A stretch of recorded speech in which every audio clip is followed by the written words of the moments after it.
আসসালামু আলাইকুম সুপ্রিয় একাদশ শ্রেণীর শিক্ষার্থীরা, আশা করি আল্লাহর অশেষ রহমতে ভালো আছেন, নিরাপদে আছেন। শিক্ষার্থীরা, ন্যাশনাল আইডিয়াল গার্লস কলেজ আয়োজিত এনআইজিসি অনলাইন প্রোগ্রামে আপনাদেরকে স্বাগত জানাচ্ছি। আমি আইনুন নাহার, জীববিজ্ঞান বিষয়ক প্রভাষক। শিক্ষার্থীরা, আমাদের এই কার্যক্রমের ধারাবাহিকতায় গত ক্লাসে আমি আপনাদেরকে কোষ প্রাচীরের গঠন এবং কোষ প্রাচীরের প্রকারভেদ নিয়ে আলোচনা করেছিলাম। অনলাইন ক্লাসগুলো শুরু হওয়ার পর থেকে আজকে পর্যন্ত আজ আপনাদেরকে আমি 3 নাম্বার ক্লাসে আপনাদের সাথে আমি যুক্ত হচ্ছি। এর আগেও আরও 2টি ক্লাস ছিল, সেগুলো ছিল কোষের প্রকারভেদ। দ্বিতীয় ক্লাসে বুঝিয়েছিলাম কোষ প্রাচীরের গঠন, এগুলো আপনাদেরকে বুঝিয়েছিলাম কোষ প্রাচীরের কাজ সম্পর্কে।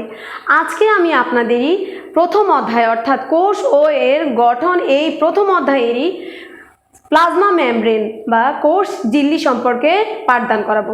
শিক্ষার্থীরা, আপনারা জানেন আমি দ্বিতীয় ক্লাসে বলেছিলাম যে কোষ প্রাচীর উদ্ভিদ কোষের একটি অনন্য বৈশিষ্ট্য, কারণ কোষ প্রাচীর শুধুমাত্র উদ্ভিদ কোষেই থাকে। কিন্তু আজকে যে টপিকটা আমি আপনাদেরকে পাঠদান করাবো সেটি উদ্ভিদ এবং প্রাণী উভয় কোষেই থাকে। আবারও বলছি, এই কোষ ঝিল্লি বা প্লাজমা মেমব্রেন বা সাইটোমেমব্রেন বা বায়োমেমব্রেন, যে নামে আমরা ডাকি না কেন, এটাকে বিভিন্ন নামে বিভিন্ন বিজ্ঞানী সংজ্ঞায়িত করেছেন। এই অংশটুকু উদ্ভিদ এবং প্রাণী উভয় কোষেই রয়েছে। তাহলে চলুন শিক্ষার্থীরা বোর্ডে যায় এবং আজকের আলোচনায় মনোযোগী হই। শিক্ষার্থীরা, আলোচনায় যাওয়ার আগে আমি আরেকবার বলছি, আমাদের কলেজ কর্তৃক নির্ধারিত যে বইটি আছে আপনাদের জীববিজ্ঞানের প্রথম পত্র অর্থাৎ উদ্ভিদ বিজ্ঞানের বইটি সাথে নিয়ে অনলাইন ক্লাসগুলো দেখবেন। যেহেতু আপনারা একাদশ শ্রেণীতে এখন এবং আমি প্রথমে আপনাদের জীববিজ্ঞানের প্রথম পত্র অর্থাৎ উদ্ভিদ বিজ্ঞান পাঠটি পড়াচ্ছি, সেই ক্ষেত্রে একাদশ শ্রেণীর উদ্ভিদ বিজ্ঞান বইটি সাথে নিয়ে অনলাইন ক্লাসগুলো দেখবেন। সেই ক্ষেত্রে আমার দেয়া তথ্য এবং বইয়ের মধ্যে যে তথ্যগুলো রয়েছে দুটো সমন্বয় করে পড়লে বিষয়টি আপনাদের কাছে সহজে বোধগম্য হবে। তাহলে চলুন বোর্ডে যাচ্ছি। আমি আপনাদেরকে আজকে পড়াবো কোষ ঝিল্লি বা সেল মেমব্রেন। শিক্ষার্থীরা, অধ্যায় 1 কোষ ও এর গঠন। আর আজকের আলোচ্য বিষয় হচ্ছে কোষ ঝিল্লি এর গঠন। কোষ ঝিল্লি বা সেল মেমব্রেন প্রতিটি সজীব কোষের, শিক্ষার্থীরা মনোযোগী হবেন, প্রতিটি সজীব কোষের প্রোটোপ্লাজমে যে সূক্ষ্ম স্থিতিস্থাপক বৈষম্য ভেদ্য লিপোপ্রোটিন দ্বারা গঠিত সজীব ত্রিস্তরী ঝিল্লি দিয়ে আবৃত থাকে তাকে প্লাজমা মেমব্রেন বা কোষ ঝিল্লি বলে। শিক্ষার্থীরা, এই কোষ ঝিল্লি আমি প্রথমে বলেছি যে সূক্ষ্ম এবং স্থিতিস্থাপক মানেও কি, আপনারা যেটাকে ফ্লেক্সিবল বলেন, অর্থাৎ চাপে আমরা এটাকে সংকুচিত করতে পারি। আবার চাপ যখন বাইরের প্রভাবকের সাহায্যে আমরা যখন চাপ দেবো এটা সংকুচিত হবে, আবার চাপ সরিয়ে ফেললে এটি আবার পুনরায় আগের অবস্থায় ফিরে আসবে, এটাকে বলা হচ্ছে স্থিতিস্থাপক। এরপরে পয়েন্টটি ছিল বৈষম্য ভেদ্য পর্দা হলো ওই পর্দাগুলো যে পর্দাগুলোর মধ্য দিয়ে দ্রাবক অণু চলাচল করতে পারে কিন্তু দ্রব চলাচল করে না। এরপরে ছিল লিপোপ্রোটিন দ্বারা গঠিত। লিপোপ্রোটিন কি? লিপোপ্রোটিন বলতে এখানে লিপিড এবং প্রোটিনের সমন্বয়কে বোঝানো হয়েছে। আবারও বলছি, লিপোপ্রোটিন কি? লিপোপ্রোটিন মানে হলো এখানে লিপিড এবং প্রোটিনের সমন্বয়ে এই সজীব ত্রিস্তরী অর্থাৎ 3টি স্তরে বিন্যস্ত হচ্ছে এই কোষ ঝিল্লি, যেটি উদ্ভিদ কোষ এবং প্রাণী কোষ উভয় কোষেরই আবরণ। এবার আসুন, এই কোষ ঝিল্লিকে কোনো বিজ্ঞানী সাইটোমেমব্রেন, কেউ বা প্লাজমা লেমা, কেউ বা বায়োমেমব্রেন নামে চিহ্নিত করেছেন। আপনাদের ক্ষেত্রে আমি বারবারই বলছি, যে কোনো টপিকের কোষে বা যে কোনো কিছুরই আপনারা অল্টারনেট নামগুলো শিখবেন, কারণ আমরা কখনো নিশ্চিত করে বলতে পারি না যে বোর্ডে যে কোয়েশ্চেন হবে বা আমরা আপনাদেরকে যে কোয়েশ্চেন করব সেই কোয়েশ্চেনে স্পেসিফিক এই নামটাই ব্যবহার করবো। অর্থাৎ আমি এখানে কোষ ঝিল্লি বলছি, আমি যে প্রশ্নে শুধুমাত্র কোষ ঝিল্লিগুলো লিখবো তা না, আমি বায়োমেমব্রেনও লিখতে পারি, বায়োমেমব্রেন লিখেও প্রশ্নটা করতে পারি। সেই জন্য যে টপিকটা পড়বেন সেই টপিকের অল্টারনেটিভ নামগুলো শিখবেন। আমি প্রথমে বলছি এটি কোষ ঝিল্লি, যেটাকে আমরা বলছি সেল মেমব্রেন, আবার বলছি প্লাজমা মেমব্রেন, আবার বললাম প্লাজমা লেমা অথবা সাইটোমেমব্রেন অথবা বায়োমেমব্রেন। আমি কয়েকটি নাম বলেছি, প্রত্যেকটি হচ্ছে কোষ ঝিল্লির অল্টারনেটিভ নাম। আসুন এবারে দ্বিতীয় পয়েন্ট, কোষ ঝিল্লির অবস্থান। এই কোষ ঝিল্লি, সুপ্রিয় শিক্ষার্থীরা, উদ্ভিদ কোষের কোষ প্রাচীরের নিচে অবস্থান করে। যেহেতু উদ্ভিদ কোষের সবচেয়ে বাইরের আবরণ হচ্ছে কোষ প্রাচীর বা সেল ওয়াল, যেটি আমি আপনাদেরকে বুঝিয়েছিলাম গত ক্লাসে, সেল ওয়ালের নিচে থাকে এই প্লাজমা মেমব্রেন বা কোষ ঝিল্লি। আর প্রাণী কোষের ক্ষেত্রে এটি হলো সর্ববহিঃস্থ স্তর। যেহেতু প্রাণী কোষে কোষ প্রাচীর থাকে না, সেহেতু প্রাণী কোষের বাইরের সর্ববহিঃস্থ স্তরটি হচ্ছে এই কোষ ঝিল্লি বা প্লাজমা লেমা বা বায়ো মেমব্রেন, যেটাই বলি না কেন। তারপর হচ্ছে কোষ ঝিল্লির উৎপত্তি। অধিকাংশ গবেষকই ধারণা করেন যে সাইটোপ্লাজম পরিবর্তিত হয়ে কোষ ঝিল্লির উৎপত্তি ঘটে। আবারও বলছি, অধিকাংশ বিজ্ঞানী ধারণা করেন যে সাইটোপ্লাজমের বহিঃস্থ পরিবর্তিত হয়েই কোষ ঝিল্লির উৎপত্তি ঘটে। গঠন। কোষ ঝিল্লি প্রধানত কোষ ঝিল্লি 3টি স্তর দ্বারা গঠিত। আবারও বলছি, কোষ ঝিল্লি 3টি স্তর দ্বারা গঠিত। সব ধরনের কোষ ঝিল্লিই ত্রিস্তরী।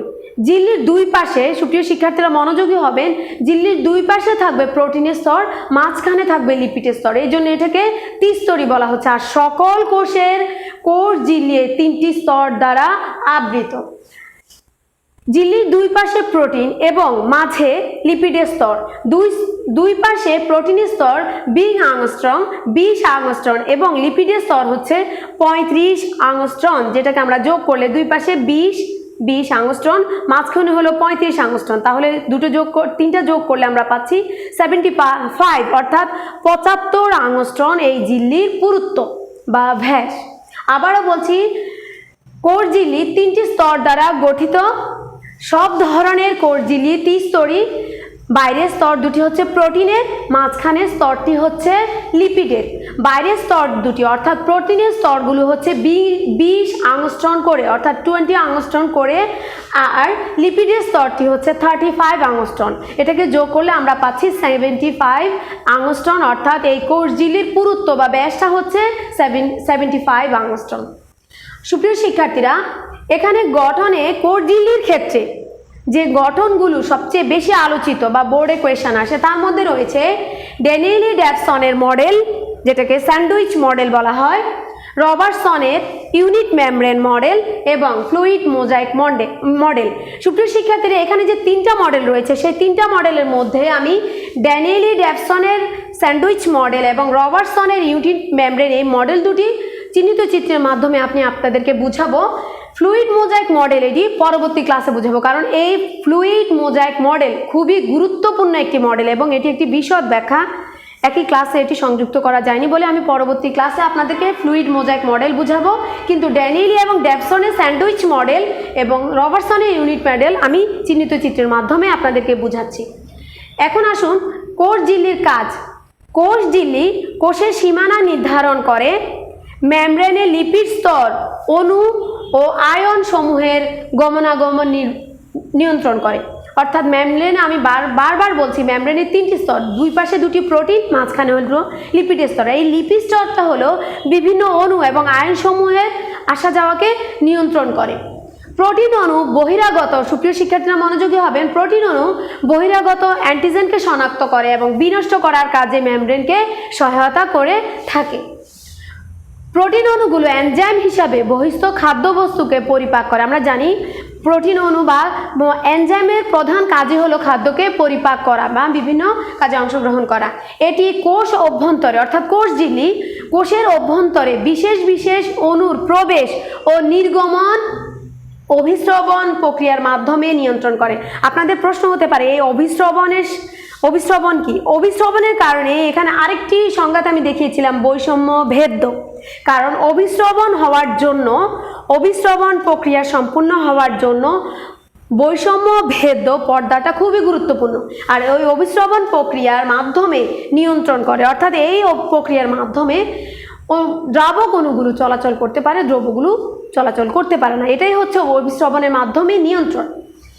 এটি অর্থাৎ কোষ ঝিল্লি কোষীয় অঙ্গাণুর গঠনে সাহায্য করে। সুপ্রিয় শিক্ষার্থীরা, এখানে আমি কোষ ঝিল্লির সংজ্ঞা, উৎপত্তি এবং কাজ সম্পর্কে বলেছি এবং আমি বলেছিলাম যে কোষ ঝিল্লির যে 3 ধরনের গঠন সম্পর্কে বেশি আলোচনা করা হয়, তার মধ্যে রয়েছে ড্যানিয়েলি-ডেভসনের স্যান্ডউইচ মডেল, রবার্টসনের ইউনিট মেমব্রেন মডেল এবং fluid mosaic model. Fluid mosaic মডেলটি আমি আপনাদেরকে পরবর্তী ক্লাসে বুঝাবো।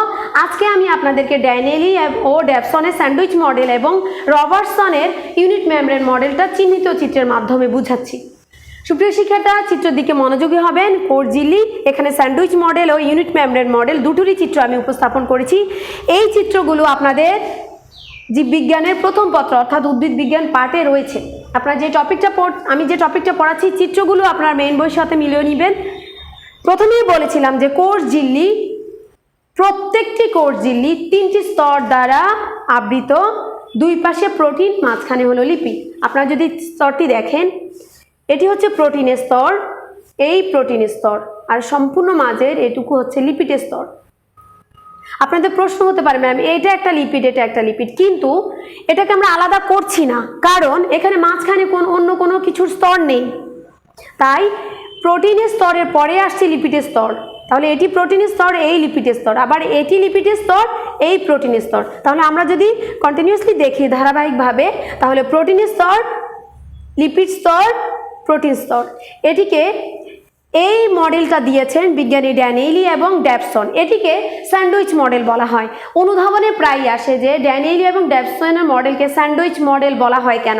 আপনারা জানেন স্যান্ডউইচ আমাদের সুস্বাদু এক ধরনের খাদ্যের নাম। স্যান্ডউইচ বলার কারণ হলো, আমরা যখন স্যান্ডউইচ বাসায় তৈরি করি, দুই পাশে দুটো পাউরুটির ব্রেড বা পাউরুটি যেটা বলেন, পাউরুটির স্তর দিয়ে মাঝখানে আমরা বিভিন্ন ধরনের খাদ্য উপাদান দেই, যেমন চিকেন বা লেটুস পাতা। আপনারা এইভাবে স্যান্ডউইচটা তৈরি করেন। এখানেও যদি সেটার সাথে তুলনা করার কারণ হলো, স্যান্ডউইচ মডেল বলার প্রথম কারণ হলো দুই পাশে দুটি প্রোটিনের স্তর এবং মাঝখানে লিপিডের স্তর থাকার কারণে এটাকে স্যান্ডউইচ মডেল বলা হয়। তাহলে আমরা এই প্রশ্নটা যদি অনুধাবনে আসে, আপনারা কিভাবে উত্তরপত্র উপস্থাপন করবেন? সুপ্রিয় শিক্ষার্থীরা, আপনারা এইভাবেই লিখবেন যে ড্যানিয়েলি এবং ডেভসনের মডেলকে স্যান্ডউইচ মডেল বলার প্রধান কারণই হচ্ছে এটি ত্রিস্তরী আবরণের কারণে। তারপরে আপনারা অনুধাবন অংশে গিয়ে লিখবেন ড্যানিয়েলি এবং ডেভসনের মডেলটির ক্ষেত্রে দুই পাশে প্রোটিনের স্তর বিদ্যমান এবং মাঝখানে রয়েছে লিপিডের স্তর, যেটি দেখতে স্যান্ডউইচের সাথে সাদৃশ্যপূর্ণ। তাই ড্যানিয়েলি এবং ডেভসনের মডেলকে স্যান্ডউইচ মডেল বলা হয়। সুপ্রিয় শিক্ষার্থীরা, তাহলে বুঝতে পেরেছেন এটি হচ্ছে ড্যানিয়েলি এবং ডেভসনের স্যান্ডউইচ মডেল। এটি অনুধাবনে প্রায় আসে। সেই ক্ষেত্রে আপনাদের আমি জানাচ্ছি যে আপনারা কখনো অনুধাবনে চিহ্নিত চিত্র দিবেন না, জাস্ট প্রশ্নটা বুঝে উত্তরটা উত্তরপত্রে উপস্থাপন করবেন। আসুন এবার দ্বিতীয় যে মডেল, যেটিকে বলছি আমি রবার্টসনের ইউনিট মেমব্রেন মডেল। আবারও বলছি, এটি হচ্ছে বিজ্ঞানী রবার্টসনের ইউনিট মেমব্রেন মডেল। এই ক্ষেত্রেও যদি আপনারা মৌলিক উপাদানগুলোর দিকে তাকান, প্রোটিন স্তর, প্রোটিন স্তর, আমি আপনাদের বুঝার সুবিধার্থে আলাদা করে রং করে এনেছি। এটিও প্রোটিনের স্তর, এটিও প্রোটিনের স্তর। তাহলে দুই পাশে প্রোটিনের স্তর, মাঝখানে লিপিড স্তর। তাহলে এখানেও আমরা দেখতে পাচ্ছি যে কোর্স ঝিল্লি মৌলিকভাবে 3টি স্তর দ্বারা গঠিত। কি কি? প্রোটিন স্তর, দুই পাশে প্রোটিন স্তর, মাঝখানে হচ্ছে লিপিড স্তর। তাহলে এই একটি প্রোটিনের স্তর, এই আরেকটি প্রোটিন স্তর, মাঝখানে হচ্ছে লিপিডের স্তর। এই জন্য এটাকে আমরা নৈবিত্তিকে যদি প্রশ্ন আসে যে কোষ ঝিল্লি বা সেল মেমব্রেন বা সাইটোমেমব্রেন বা বায়োমেমব্রেন বা প্লাজমা লেমা, যেটাই বলা হোক না কেন, এটির মৌলিক স্তর কয়টি, আমরা কি লিখব? সেক্ষেত্রে আপনারা উত্তরপত্রে কি উপস্থাপন করবেন? উত্তরপত্রে আপনারা উপস্থাপন করবেন যে কোষ ঝিল্লির স্তর হচ্ছে 3টি, দুই পাশে দুটি হচ্ছে প্রোটিনের স্তর, মাঝখানে হচ্ছে লিপিডের স্তর। তাহলে সুপ্রিয় শিক্ষার্থীরা, আপনারা বুঝতে পেরেছেন এটি হচ্ছে বিজ্ঞানী রবার্টসনের ইউনিট মেমব্রেন মডেল, এটি ছিল ড্যানিয়েলি এবং ডেভসনের স্যান্ডউইচ মডেল। শিক্ষার্থীরা, আমি চেষ্টা করেছি কোষ ঝিল্লি কি, কোষ ঝিল্লির কাজ এবং কোষ ঝিল্লির যে গুরুত্বপূর্ণ 3টি মডেল আছে তার মধ্য থেকে প্রথম এবং দ্বিতীয় মডেলটি অর্থাৎ স্যান্ডউইচ মডেল এবং ইউনিট মেমব্রেন মডেল, এই দুটো মডেলকে আমি আপনাদের সামনে আজকে চিহ্নিত চিত্রের মাধ্যমে উপস্থাপন করেছি এবং বুঝাতে চেষ্টা করেছি। এটি হচ্ছে স্যান্ডউইচ মডেল, এটি হচ্ছে ইউনিট মেমব্রেন মডেল। আর বাকি 3 নম্বর যে মডেলটি অর্থাৎ ফ্লুইড মোজাইক মডেল, যেটি খুবই গুরুত্বপূর্ণ এবং ফ্লুইড মোজাইক মডেল থেকে প্রায়ই প্রয়োগ এবং উচ্চতরের কোয়েশ্চেন হয়। এই মডেলটি ইনশাআল্লাহ আমি আগামী ক্লাসে আপনাদেরকে অবশ্যই বোঝানোর চেষ্টা করব। শিক্ষার্থীরা, অনলাইন ক্লাসের মাধ্যমে আমরা চেষ্টা করছি দুর্যোগকালীন সময়ে আপনাদের শিক্ষা কার্যক্রমকে সচল রাখতে। যেহেতু আপনারা স্কুলের গণ্ডি পেরিয়ে কলেজে উত্তীর্ণ হয়েছেন, একাদশ শ্রেণীতে ভর্তি হয়েছেন এবং নতুন ক্লাস শুরু করেছেন, আপনাদেরকে আমরা সকল ধরনের সাহায্য, পড়ালেখার ক্ষেত্রে, একাডেমিক যে কোনো কাজের ক্ষেত্রে আমরা সাহায্য করব। আমাদের দায়িত্ব হলো আপনাদেরকে সঠিক গন্তব্যে পৌঁছে দেয়া। সেই গন্তব্যে পৌঁছানোর জন্য আমরা মাত্র পথপ্রদর্শক, সেই পথে হাঁটবেন আপনারা। আমরা সেই পথপ্রদর্শক হিসাবে অনলাইন ক্লাস এবং ইউটিউব ক্লাস, লাইভ ক্লাসের মাধ্যমে আপনাদের সাথে যুক্ত হচ্ছি। আপনারাও আমাদের সাথে যুক্ত হন এবং ইউটিউব ক্লাসে যদি কোনো কিছু বুঝতে সমস্যা হয় অবশ্যই সেটা লাইভ ক্লাসে আমাকে জানাবেন। আমি চেষ্টা করব সেটা, সেই অংশটুকু বা সেই সমস্যাটুকু ভালোভাবে আপনাদেরকে আবার বুঝিয়ে দিতে।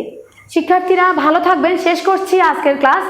ভালো থাকবেন, নিরাপদে থাকবেন, মা বাবার কথা শুনবেন, ধর্মীয় অনুশাসন মেনে চলবেন, প্রতিদিন নিয়মিত নির্দিষ্ট সময় প্রত্যেকটি সাবজেক্ট কিছুটা সময় হলেও পড়বেন। দেখা হবে পরবর্তী ক্লাসে। আসসালামু আলাইকুম।